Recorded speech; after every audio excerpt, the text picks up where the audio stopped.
Internet काम कैसे करता है? सैटेलाइट से, कंप्यूटर से, आखिर कैसे? इंटरनेट का मालिक कौन है? इंटरनेट कहाँ से आता है? सभी क्वेश्चंस के आंसर मिलेंगे बहुत ही सिंपल तरीके से, तो इस वीडियो के साथ एंड तक बने रहना।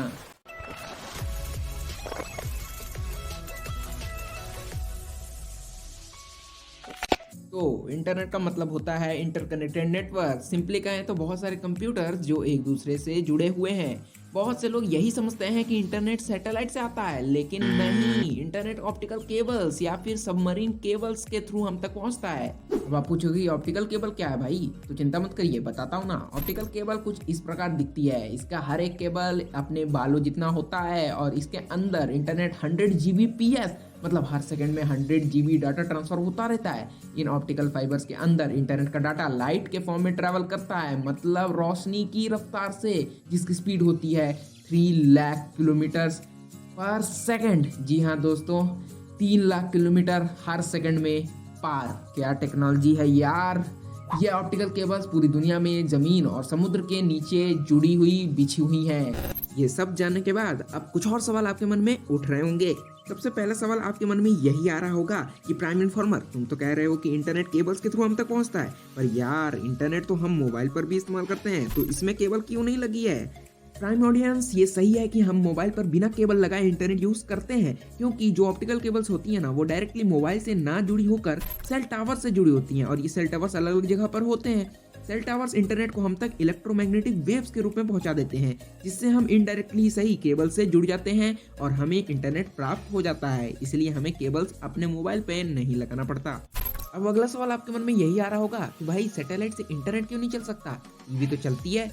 देखो प्राइम ऑडियंस, सैटेलाइट धरती से 22,000 माइल की दूरी पर होता है, और अब अगर आपको इंटरनेट चलाना है तो पहले सिग्नल को सैटेलाइट तक जाना होगा, फिर वापस आपके मोबाइल तक आना होगा, तो कम से कम 45,000 माइल की दूरी तय करनी होगी।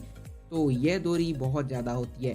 तो इतनी दूरी तय करने में एक सिग्नल को बहुत टाइम लग जाएगा और इससे बहुत ज्यादा डिले होगा, और साथ में हर बार जब मौसम खराब होगा तो हर बार सिग्नल भी चला जाएगा, जैसे कि टीवी में भी चला जाता है। तो गाइस, ये तो कोई भी इंटरनेट यूजर नहीं चाहेगा। इसी कारण से सैटेलाइट का इस्तेमाल करना बिल्कुल भी सही नहीं होगा। प्राइम ऑडियंस, ये वीडियो का इंट्रोडक्टरी पार्ट है और अभी मेन पार्ट आना बाकी है, तो वीडियो को बीच में छोड़ के जाने की बिल्कुल मत सोचिएगा। और साथ में कमेंट बॉक्स खोलिए, वहां पर आपको एक सवाल लिखा हुआ मिलेगा। उस सवाल का जवाब आप कमेंट में दे सकते हैं, और हो सकता है कि अगले वीडियो में जब मैं शाउट आउट करूं तो वो आपका ही नाम हो।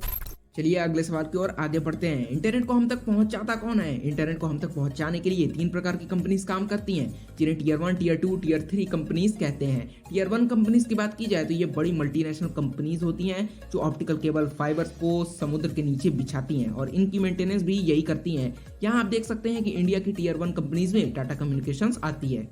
टीयर 2 कंपनीज टेलीकॉम कंपनीज होती हैं, जैसे जियो, आइडिया एटसेट्रा, जो देश के अंदर केबल्स को बिछाने का काम करती हैं और टावर्स को लगाने का भी। टीयर 3 कंपनीज में लोकल ब्रॉडबैंड मतलब मॉडेम बेचने वाली कंपनीज आती हैं, जैसे हैथवे। टीयर 3 वाली टीयर 2 वाली कंपनी से इंटरनेट खरीदती है, और टीयर 2 वाली टीयर 1 वाली कंपनी से।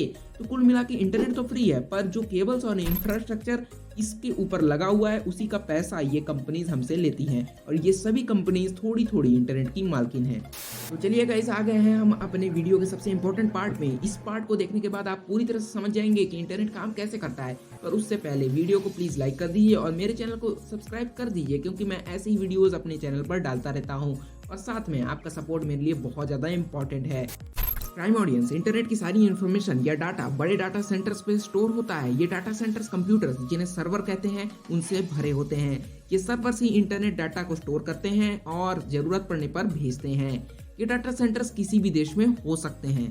अब मान लेते हैं कि आपको अपने मोबाइल पर इंटरनेट इस्तेमाल करना है और आपको google.com पर कुछ सर्च करना है। तो गाइज, आप जल्दी जल्दी से google.com पर गए और वहां पर कुछ सर्च किया। अब आपने जो सर्च किया है उसका इन्फॉर्मेशन कहाँ से और कैसे आती है, यही तो मैं आपको बताने वाला हूँ।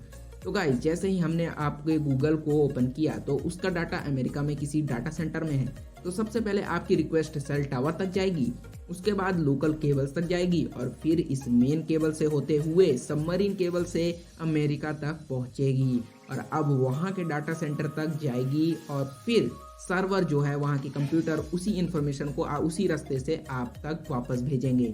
तो ये हजारों किलोमीटर का जो सफर है वो चुटकियों में पूरा हो जाता है। इस वीडियो को लाइक करना और चैनल को सब्सक्राइब करना मत भूलना, क्योंकि ये है वीडियो का एंड।